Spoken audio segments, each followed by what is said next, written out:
Welcome to the College of Dietitians of Ontario's Writing Professional Learning Goals module. Now that you've reflected about your dietetic practice and identified areas of strengths and opportunities for learning, you are now ready to develop professional learning goals. Learning goals should be easy to understand for both you and anyone else who reads them. The SMART process enables you to write your learning goals in a clear and concise format. In this video, we will review how to write a SMART goal, identify a learning goal versus a work task, and differentiate between a learning goal versus a work task, and a learning goal and an action plan. The SMART process provides a simple model to determine exactly what goals you need to target, how to strategically limit and focus your target, and how to know if you're moving towards your goals.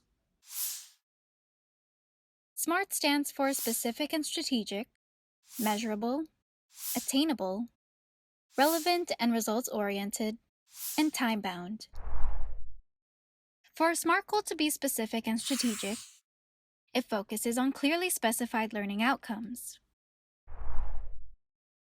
For a goal to be measurable, it is able to be demonstrated by observable and measurable improvement in learning. A SMART goal should also be attainable. This means it's limited to strategies and outcomes which can be reasonably expected within the context and time frame of the goal. Relevant and results-oriented. The goal will produce an endpoint change in learning, which can be defined, measured, and sustained. And lastly, time-bound. The implementation strategies and assessment of results are bound by an explicit and manageable timeline. SMART goals are outcome rather than activity-focused, and goals can vary in strength depending on how well you follow the SMART goal elements. The strength of a goal is evaluated in levels ranging from level 1 to level 4. A goal is given a level 1 evaluation when it doesn't include any of the SMART goal elements, or it is a process or work task goal that is not focused on learning results. A level 2 evaluation is received if a goal is described but is missing 2 or more of the 5 SMART elements. A level 3 evaluation is given to a goal that is missing only 1 of the 5 SMART elements.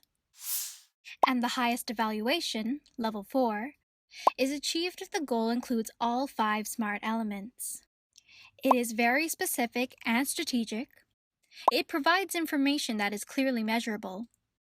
Considering the goal, the context of the goal, and the people involved, the goal is considered attainable.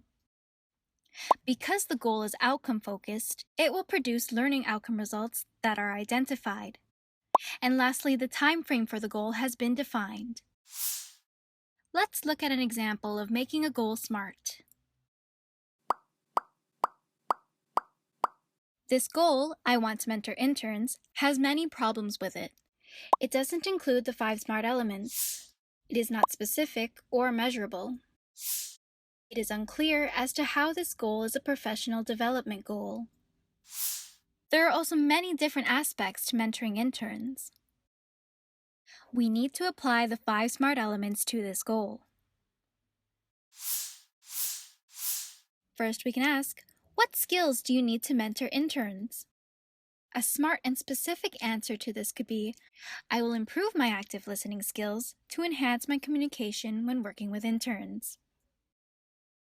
Next, we need to make this goal measurable by asking, how will you attain these skills and measure success? We can determine if this goal is attainable by asking, how will you determine if you have met the goal? If acquiring these skills means you have to attend a conference and you don't have the budget for it, this goal is not attainable. And finally, we need to find out if this goal is relevant or results-oriented. For the goal to be relevant, it has to be a skill that helps your practice or improves your dietetic competency.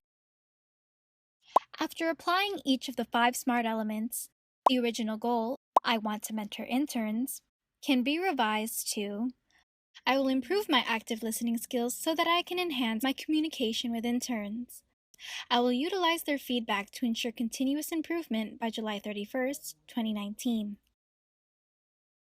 Once your goal is revised, You then develop an action plan to achieve the goal. For example, an action plan for this goal could be listed as follows. Complete an active listening seminar by February 28th, 2019. Read 3 articles on active listening by March 15th. Obtain feedback from interns regarding my coaching by June 30th. Now let's look at the common mistakes when writing goals. Goals not specific. For example, I want to learn about diabetes. This is too broad and not attainable. Choose a topic in diabetes such as glycemic index, adjusting insulin, etc. No learning identified. For example, I will develop a list of high potassium foods. This is a part of your job and not a learning goal. Identifying personal goals. For example, I want to open a private practice. This is a broad personal goal. Identify what skills you need to learn to open a private practice. Goals not related to dietetics. An example of this would be, I want to increase my knowledge of yoga. Knowledge of yoga does not improve your competency as a registered dietitian. Goals have no outcome. For example, I will improve my listening skills by December 1st, 2019.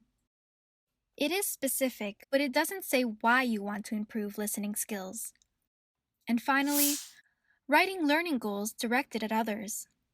An example for this would be, I will develop a PowerPoint presentation for my colleagues about diabetes. This may be a learning goal for your colleagues, but developing a PowerPoint presentation per se is not a learning goal. These are a few words you should avoid when writing goals. I want to, I hope to, I aim, I wish, I plan, if a course, webinar, etc. is available. These words are based on the future and are non-committal, so they're difficult to accomplish. Now that you know the 5 elements of a SMART goal, you can make your goals SMART. For further examples of SMART goals and a template to help you write them, go to the college website at www.collegeofdietitians.org and search for SMART goals.